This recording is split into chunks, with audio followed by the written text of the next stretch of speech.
to February's book chat. So we are going to get into the books that I read in the month of February, and we are also going to get into cute little surprises I got in the mail from one of my best big sis friends, and they are so bookish, and I think you guys are going to love them.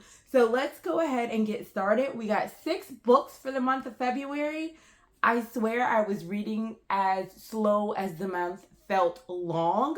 It took me so long to get through the books that I had, which is crazy compared to last year's numbers, but it's okay. I actually had really good reads and very, very hilarious reads. So let's go ahead and get into that. So the first one is The Sundown Motel by Simone St. James. This one is about a girl by the name of Carly. And Carly Kirk has basically, she's in college right now. Her mom has recently passed away, and she is trying to figure out the mystery of her missing aunt. So back in 1982, her aunt, Viv Delaney, moved to New York. She was going to go to New York City. She ended up on a detour. You find out how in the book. And throughout her aunt's time there, she starts working at this motel. And strange things keep happening. Little haunting, like, different things. And she's like, what is going on here? And then she just, we don't know. She just disappears. Fast forward to 2007. Carly Kirk decides to go to where her aunt lived in Fayette, New York, and basically visit this motel that she worked at, that she disappeared from, and then try to figure out what happened. This book is actually really good. It had a twist that I didn't see coming until we got closer to the twist. There are so many layers to this book, as far as this small town, what occurred, who they were protecting, all of the bad, I'll say, juju that this particular motel had. This was a really good one. I will say Carly was a little bit annoying because you know how people say, stop pushing the issue? This girl continued to push the issue to the point that the ending kind of pissed me off. Because what happened because people are evil, and because she kept poking the damn bear, it went away I didn't like, but I enjoyed the book. It was just one of those moments where you just like, you're looking at the character and you're like, can you please just stop? Like, multiple people have told you to stop. Maybe you should just listen. Maybe you should just go back home.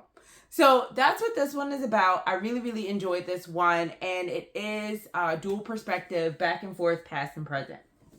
So the next one, one of my little Dollar Tree finds, Wifey's Next Twisted Tale by Kiki Swinson. Now let me tell you, this book ain't about nothing. This entire book, so many people get taken out. We find out that so many people had gotten taken out in the last book. We find out that blood can get taken out too. Like, y'all, this entire book, first of all, the book started with the police showing up at the house, right? And her name is Kiara. She's in a relationship with Dylan. This is not the first book in the series. So let me say that. There are books that happened before this. This is one of these books where, like, literally, when the episode ends and an episode starts again, this is this. This is a to be continued. And you just sitting here like, well, why did you have this person killed? Like, what? They gonna curse every 2 seconds in this book. So if you don't like language, this ain't a book for you. This book is like Love and Hip Hop, Housewives of Atlanta, Salt Lake, Potomac, all the housewives, all the hip hop Atlantas, all the basketball wives. This book. This book literally started off with the police. Nothing in this book happens except for these two going back and forth, making sure that the turf ain't been taken over. And in making sure the turf ain't been taken over, don't talk to my girl. And I can't let this, y'all, this book ain't nothing but mess. There absolutely nothing happened, and I was here for it. Nothing happened until the end, and I was pissed that it ended that way because I was like, well, dang.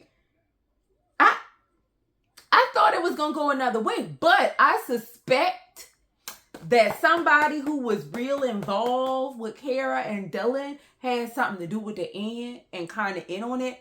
The book was so bad. Okay, I'm not going to say it's bad. The book doesn't have, like, nothing literally happens, but so many people end up dead. I want to know what happened next. Because I feel like for it to be this damn messy, you can't stop. Like, I kind of want to read the problem is I don't want to pay full price.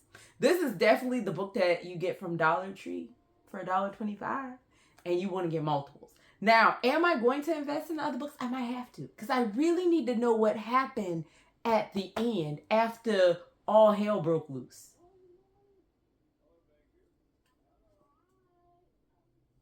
This shit is so messy. This thing was messy. So yeah, all the language, all the trauma. But you know what? When I read about the author's life, this book made sense. Because at first you reading it like, are you really trying to put on that you about that life? Let me tell you about the author. And I think that's why I kind of want to read more. Because I'm like, this ain't make believe. Kiki Swinson is the nationally best-selling author of over 40 novels and short stories. Over 40. Swinson's works feature resilient women making tough and sometimes not quite legal decisions to survive. I am judging Kiki, okay? I'm judging Kiera. I think they call her Kiki too. Nope, Kiki's the author. I'm judging her. Because some of her decisions, I'm like, you did what for what? And like, even when they explain why she did what she did, the shit still didn't make no sense. That's not a choice I'm going to make. Especially when she starts talking about how she actually feels about this person. I'm like, and then, okay. Her novel's inspired by her experiences and a 5-year stint in federal prison. Have sold over 2.4 million copies.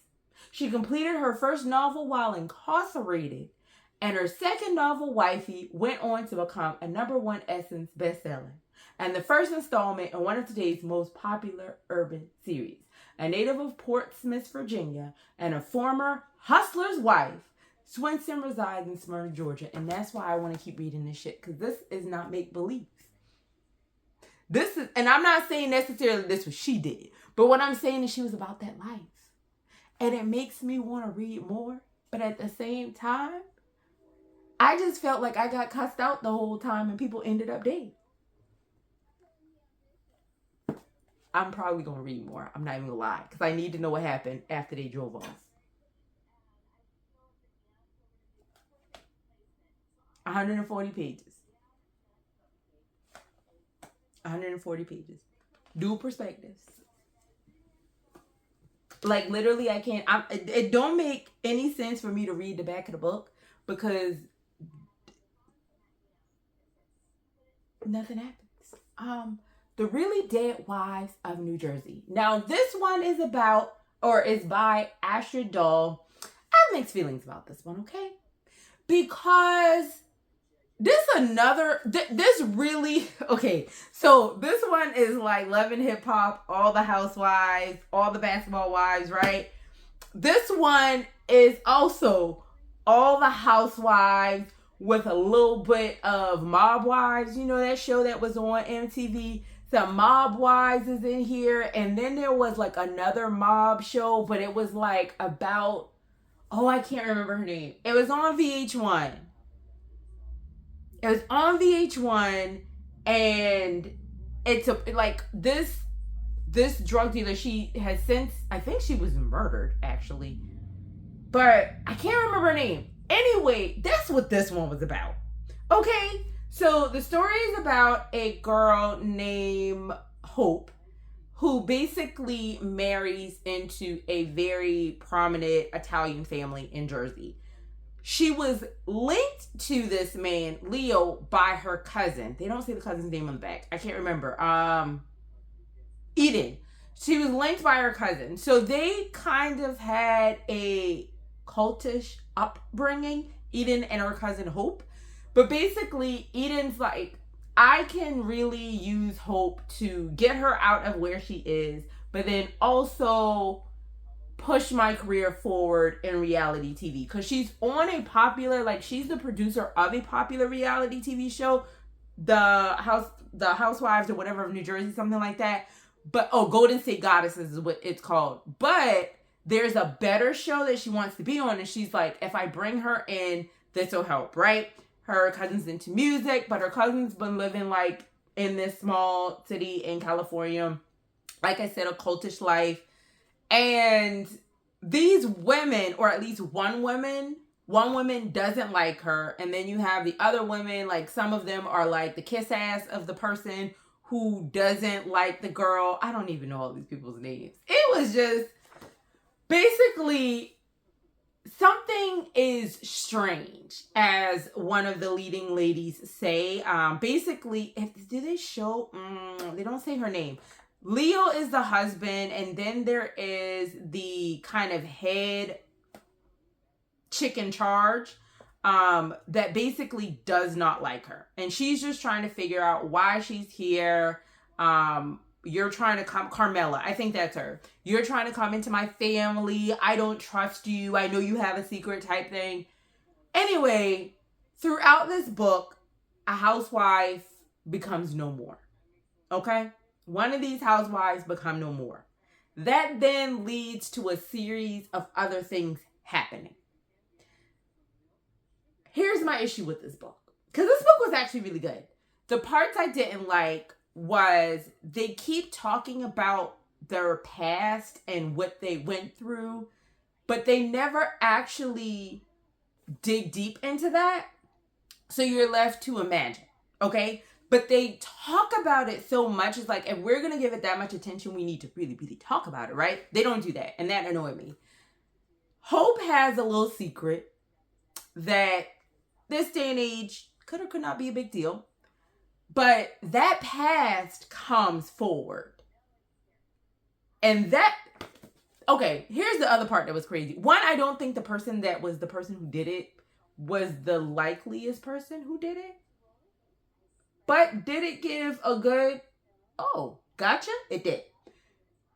But they focused so much on who Hope was and, like, this past life and what brought her, like, why she was so secretive about her family. And that seemed a little random. Then there were, like, the relationships between the kids, and then, yeah. All in all, the book was enjoyable, but there were some holes in the book. But for the most part, I liked it. It literally felt like I was reading a reality show. Okay? So we got 2 reality TV books. One was about nothing. One was about something, but had a few confusing points. And I still enjoyed them. I enjoyed both. But, you know, I actually enjoyed the other one because the book had, like, at least the plot. You know. This one here is Blood in the Water. It's by Tiffany G. Jackson, that my cousin Tisa was like, you gotta read it. You gotta read it. This is very, very YA. This is middle school grade. And I thought all of her books were like that, but this is middle school grade. I talked about 2 other books by Tiffany in my, I think it was like last week or 2 weeks ago. All the books that I had on, like, my to be bought list, those are more young adult. So when I was reading this one, I was like, I know this one is like YA, but this really reads like middle school. And that's why.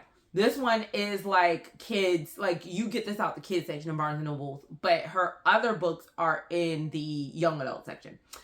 This one is about the young little girl named, why aren't the names on the back of the book? What is this little baby's name? Kaylani. So Kaylani's from Brooklyn. She lives there with her mom, her dad, and her dad has recently got himself in some trouble that takes him away from the family.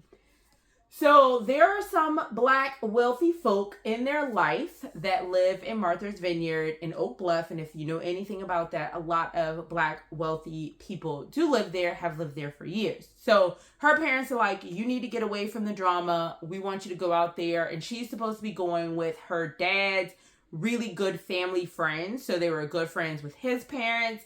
And she's supposed to go out there and hang out with their grandkids, who she actually grew up playing with one of them.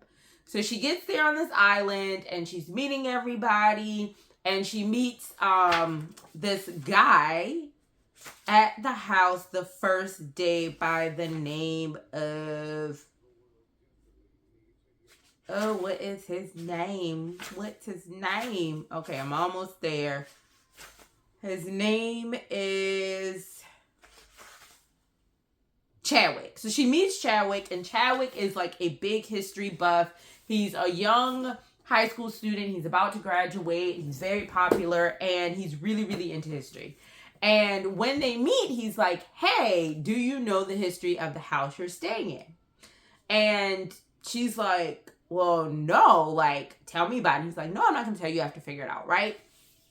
So she's all excited because at first she didn't want to go because she wants to be able to be as close to her dad as possible. She doesn't want to go with these people she hasn't seen in forever. Like, she hasn't played with a friend. But that intrigues her because she's really into history. She's really into law and all these kind of things. But the family, you know, they act a little weird. Like, she's hanging out with the two girls and, you know, they have money. So they have grown up in a privileged life. So they're a little snooty. And basically, there's the big sister, Cassie, and then the girl that is on her age, who is London. So London wants to be like her big sister, Cassie. Cassie sneaks out one night. They go to a party. A fight happens between Chadwick and another character. And all hell breaks loose because these girls have to haul tail back to the house so they don't get caught.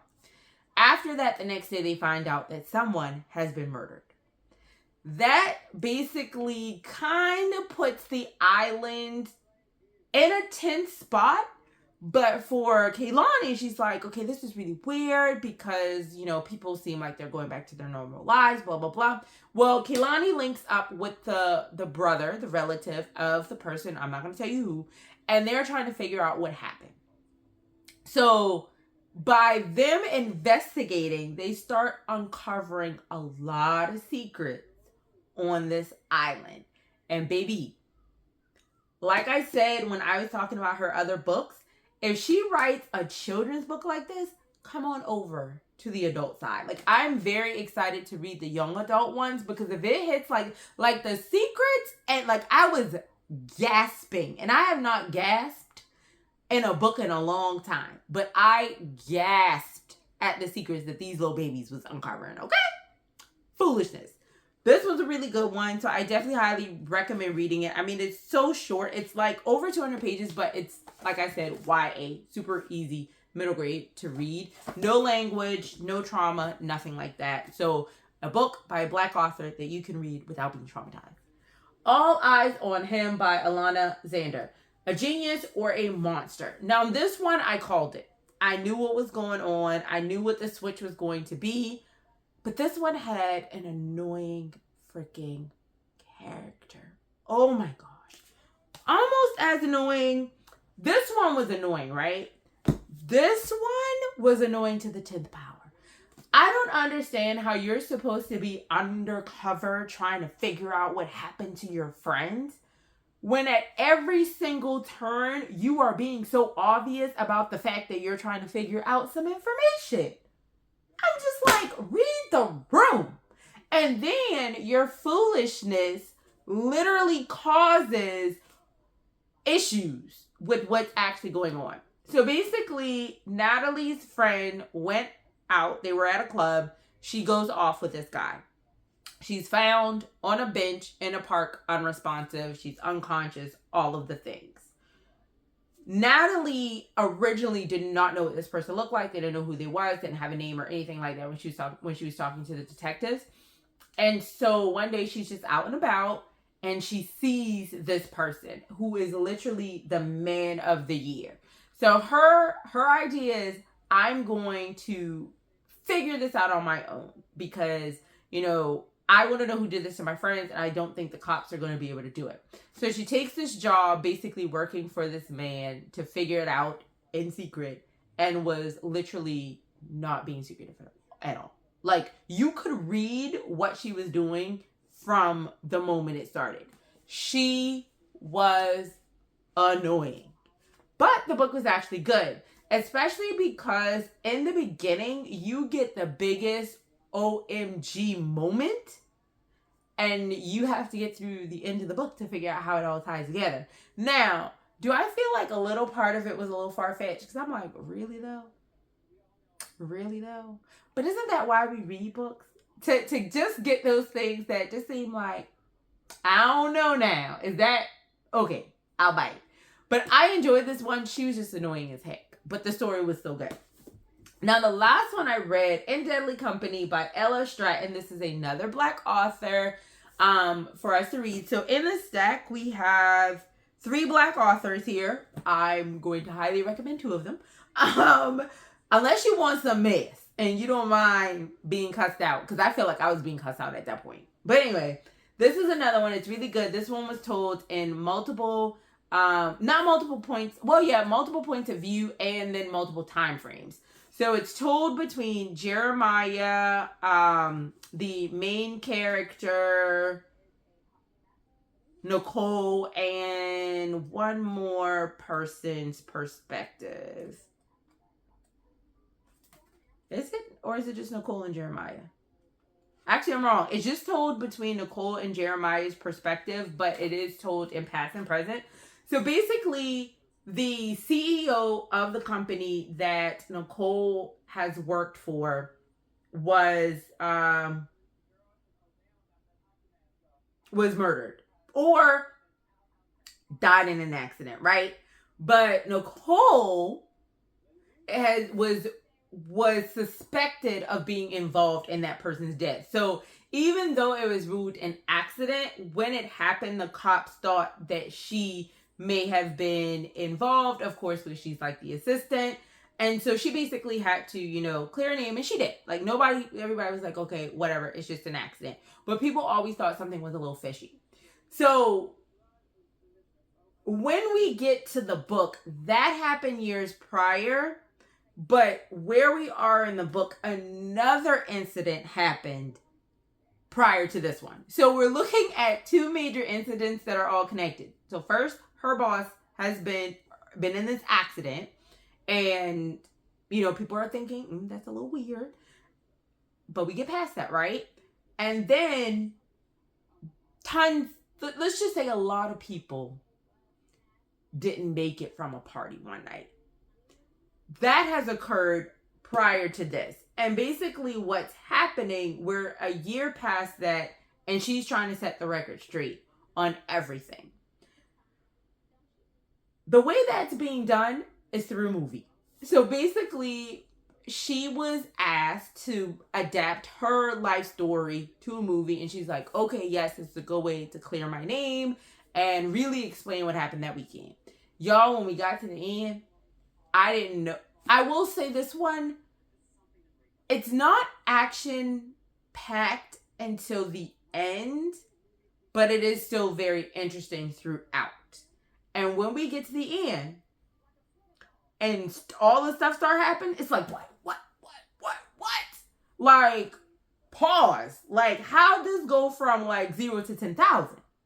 Now, Nicole is working for, during the story that's being told, she's working for the son of her ex-boss, Xander Chambers, who's not taking over the company. He is always on 15,000, okay? So him himself is always up here, but the book literally goes from 0 to 10. And you're just like, what happened? And then you find out how we got there. And that's the shocker. And then you find out how dirty people can be. But I will say, the ending of this one, watch who you play with. So this one was a really good one. She has multiple other books. I actually heard about this book from another book girlie. She's really, really good. I like her stuff. Her name is Shauna C. Schroeder. she read a different book by this author, and I was just in like a different Barnes, not the one I normally go to, and they had like a lot of her books. The one I go to only had this one, so these books, her books are in store, but they may not have all of them, so you might have to order them or have them order it, because I did notice, like I said, in the other book Barnes, which I don't know, I feel like it's bigger because they always have books that I don't have, and the one that's closest to me, they had multiple copies of like her book and like different ones of her book. So it wasn't just this one or multiple copies. It was like they had, you know, maybe like a couple copies of this and then like 3 or 4 of her other books in multiple copies. So the one I had didn't have it, but I say all that to say they might be able to order, or you can of course order online by yourself. But this is definitely an author I want to read more from. Like I said, there's not action necessarily all the way through, but you'll be invested. And then at the end, she just like starts throwing punches. So very, very good read. So these are the 6 books. I took a long time to talk about those books, but I got some goodies to show you. So my lovely, lovely bestie, I actually knew she had already gotten this for me. So funny thing, she's not really good with mailing stuff, okay? So she actually bought me a sealer. And you know, my sister bought me one. I was really excited about that one. And she had bought me one as well. Hers is a little different. Hers actually comes with stickers. So this would be very good for somebody who doesn't necessarily want to press in the book. You could actually stamp the sticker and then put that in the book. But they have all these different designs. And of course it says, you know, from the library of, and it has my name on it, and it has different emblems. So like this one is a book with like flowers coming through. I don't know how good it's going to show on camera. This one has like the eye, that eye that you see on a lot of items. One has an owl, and my absolute favorite one is the one that has the magnifying glass, because of course we love our mysteries and thrillers over here. And you basically can change out the different stamps. So here's what it looks like. It comes in 2 pieces, and you basically put the now I did this, I figured this out last time. It was kicking my butt because it did not have instructions, but you basically slide the stamper in there, and then you can stick the seal on, and then you can just seal it down. So this is how you can like interchange the different seals, and then they just, you know, it just stores itself in itself like that. And then it goes in like this cute little case. And then all the other ones just kind of live in the box, and then you can change them out. So I thought this was super cute. It's a different type of sealer that you can buy someone you know will like it. And you can seal. It's still the same kind of like press as the other one, so you could definitely do it directly on the pages if you want, and you ran out of stickers. But I just thought that was cute because this one has different options than the other one that doesn't come with stickers. You would have to buy those if you wanted them, but you could just like stamp the sticker and put the sticker in the book. Now the next thing she got me, if you are not new here, you already know how I feel about Beauty and the Beast, okay? But if you are new, yes, I am a Disney adult, and I love Beauty and the Beast, and I love the Beast. That's the whole thing. Like, we love the Beast as the Beast. We don't know who that man is at the end. We don't want him. That's why when you see all the other movies, he the Beast again, because nobody wanted that man. But anyway, she bought me this puzzle. It's a 3D puzzle book knit Nook kit. Creative gift. This one here has the dust cover. It comes with the LED touch light. And the assemble level of this is 5. This one is also musical. So music is You Raise Me Up. So it does play music. Level 5. When I saw that, I was like, oh girl, this is a smart girl puzzle. Because there are pieces in here. But I think this is just something really, really cute to take your time and build. Now, there is a magic wand that comes, well, that it doesn't come with this one. But I'm pretty sure like at this brand, you can buy the wand to turn on the house versus using like the switcher.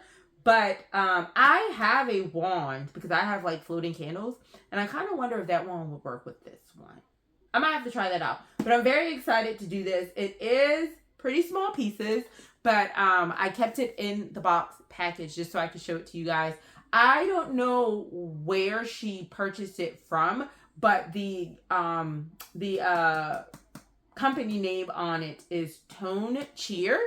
I've also seen these inside of like Michael's. They weren't like, you know, Disney themed or like themed of a character, but different little book items. She was like, I didn't know if you would like this. And I was like, oh my God, that's so cute. I was looking at one and she went out and she got this for me. So I am very, very excited about this. I will have, it's pretty weighty. So I feel like it's going to have some weight to it and not be flimsy. Some of the other boxes I've picked up, they seem a little light, which of course, if you just have it kind of sitting on something, it's fine. But this one does seem to have a little bit of weight to it as well. So I'm very excited to put this together. So of course, I'm going to show you guys when I finish it. When, I don't know. Because like I said, this thing is level difficulty 5. And I'm like a level difficulty 3 puzzle kind of girl. Never put together a 3D puzzle, but I'm guessing it's like Legos, which I've never put together a big Lego structure.